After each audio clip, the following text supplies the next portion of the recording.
ಕೌಷ್ಟಿಕಾ food ಚಾನಲ್ಗೆ ಸ್ವಾಗತ. ಈ ವಿಡಿಯೋನಲ್ಲಿ ಮೂಲಂಗಿ ಸಾಂಬಾರ್ ಅಥವಾ ಮೂಲಂಗಿ ಸಾರು ಮಾಡೋ ವಿಧಾನ ನೋಡೋಣ. ರಾಗಿ ಮುದ್ದೆ ಜೊತೆಗೆ ಅನ್ನದ ಜೊತೆಗೆಲ್ಲ ತುಂಬ ಚೆನ್ನಾಗಿರುತ್ತೆ. ಹಾಗೆಯೇ ನೀವಿನ್ನೂ ಈ ಚಾನಲ್ನ ಸಬ್ಸ್ಕ್ರೈಬ್ ಮಾಡ್ಕೊಂಡಿಲ್ಲ ಅಂದರೆ ದಯವಿಟ್ಟು ಸಬ್ಸ್ಕ್ರೈಬ್ ಮಾಡ್ಕೊಳ್ಳಿ. ಪಕ್ಕದಲ್ಲೇ ಇರೋವಂಥ ಬೆಲ್ ಐಕಾನ್ನ ಕ್ಲಿಕ್ ಮಾಡಿ.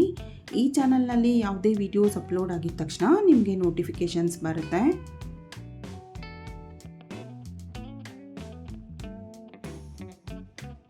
ನಾನಿಲ್ಲಿ ಅರ್ಧ ಕೆಜಿಯಷ್ಟು ಮೂಲಂಗಿ ತೊಗೊಂಡಿದ್ದೀನಿ.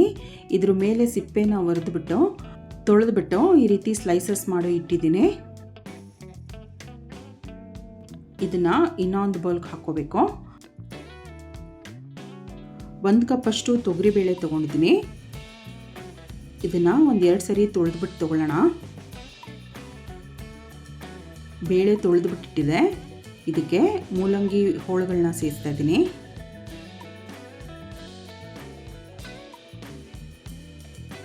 ಇದು ಮುಳುಗೋಷ್ಟು ನೀರು ಹಾಕ್ತಾ ಇದ್ದೀನಿ.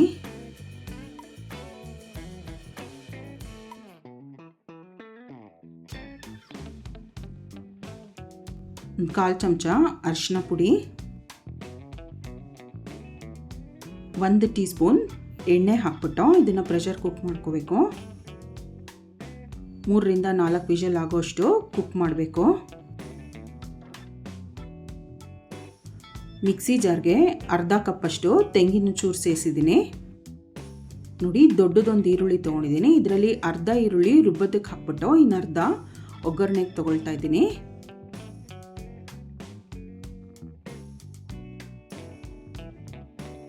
ಈ ಅರ್ಧ ಈರುಳ್ಳಿನ ಮಿಕ್ಸಿ ಜಾರಿಗೆ ಸೇರಿಸ್ತಾ ಇದ್ದೀನಿ.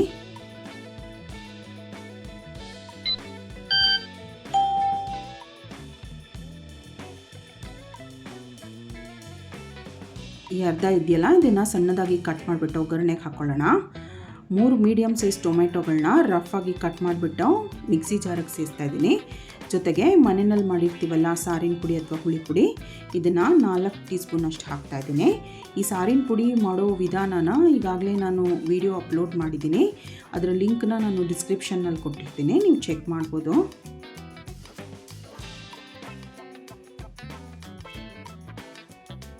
ರುಬ್ಬೋದಕ್ಕೆ ಬೇಕಾಗುವಷ್ಟು ನೀರು ಹಾಕ್ಬಿಟ್ಟು ಇದನ್ನು ನುಣ್ಣಗೆ ರುಬ್ಕೋಬೇಕು. ನೋಡಿ, ರುಬ್ಬಿದಾಗಿದೆ. ಸಾಂಬಾರ್ ಅಥವಾ ಸಾರಿಗೆ ನಾನಿಲ್ಲಿ ಮೊದಲೇ ಒಗ್ಗರಣೆ ಮಾಡ್ಕೊಳ್ತೀನಿ.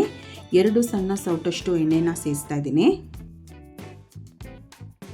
ಇದು ಬಿಸಿಯಾದ ನಂತರ ಅರ್ಧ ಚಮಚ ಸಾಸಿವೆ ಹಾಕೋಣ. ಸಾಸಿವೆ ಚಿಟುಕುಟ್ಟಿದ ನಂತರ ಆವಾಗಲೇ ಅರ್ಧ ಈರುಳ್ಳಿ ತೆಗೆದಿಟ್ಟಿದ್ನಲ್ಲ, ಅದನ್ನು ಸಣ್ಣದಾಗಿ ಕಟ್ ಮಾಡಿಬಿಟ್ಟು ಸೇರಿಸ್ತಾ ಇದ್ದೀನಿ.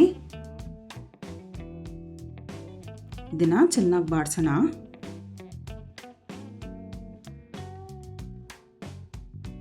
ಒಂದು ಸ್ವಲ್ಪ ಕರಿಬೇವಿನ ಸೊಪ್ಪು ಸೇರಿಸ್ತಾ ಇದ್ದೀನಿ.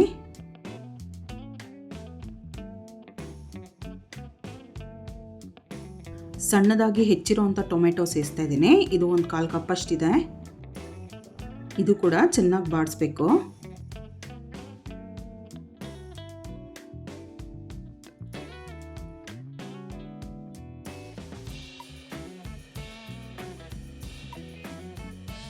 ಇದೆಲ್ಲ ಚೆನ್ನಾಗಿ ಬಾಡಿಸಿದ ನಂತರ ರುಬ್ಬಿರೋ ಮಿಶ್ರಣ ಸೇರಿಸೋಣ.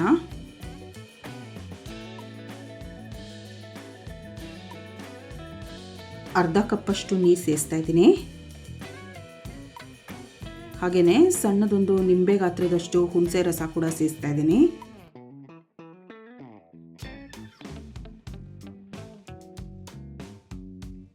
ಇದಿವಾಗ ಒಂದು ಕುದಿ ಬರಬೇಕು. ಲಿಡ್ ಕ್ಲೋಸ್ ಮಾಡಿಬಿಟ್ಟು ಕುದಿಯೋದಕ್ಕೆ ಬಿಡೋಣ. ಈ ರೀತಿ ಒಂದು ಮುಚ್ಚಳ ಮುಚ್ಚಿಬಿಟ್ಟು ಒಂದು ಕುದಿ ಬರೋದಕ್ಕೆ ಬಿಡಬೇಕು. ಕುಕ್ಕರ್ನಲ್ಲಿ ಬೇಯಕ್ಕಿಟ್ಟಿದ್ದಂಥ ಮೂಲಂಗಿ ಹೋಳುಗಳು ಮತ್ತು ಬೇಳೆ ಎಲ್ಲ ಮೃದುವಾಗಿ ಬೆಂದಿದೆ.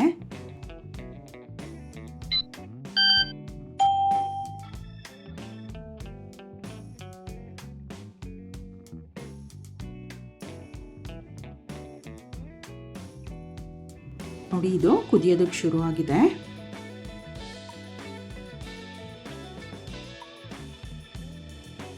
ಈ ಹಂತದಲ್ಲಿ ಬೇಯಿಸಿದಂಥ ಬೇಳೆ ಮತ್ತು ಮೂಲಂಗಿನ ಸೇರಿಸೋಣ.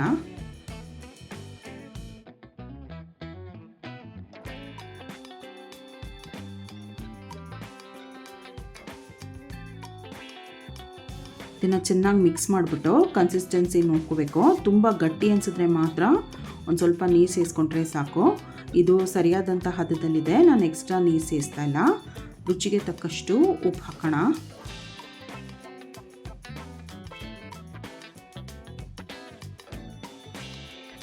ಇದಿವಾಗ ಲೋ ಫ್ಲೇಮ್ನಲ್ಲಿ 15 ನಿಮಿಷಗಳ ಕಾಲ ಕುದಿಯೋದಕ್ಕೆ ಬಿಡೋಣ.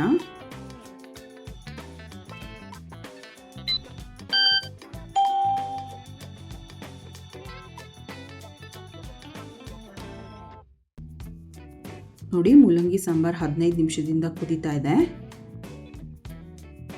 ಸಾಂಬಾರ್ ಸರಿಯಾದಂಥ ಹದದಲ್ಲಿದೆ, ಇದಿನ್ನೂ ಕುದಿಯುವಂಥ ಅವಶ್ಯಕತೆ ಇಲ್ಲ.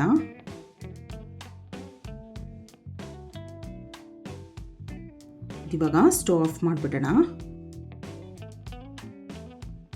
ರುಚಿಯಾದಂಥ ಮೂಲಂಗಿ ಸಾಂಬಾರು ಮಾಡೋ ವಿಧಾನ ನೋಡಿದ್ರಲ್ಲ, ನೀವು ಕೂಡ ಟ್ರೈ ಮಾಡಿ ನೋಡಿ.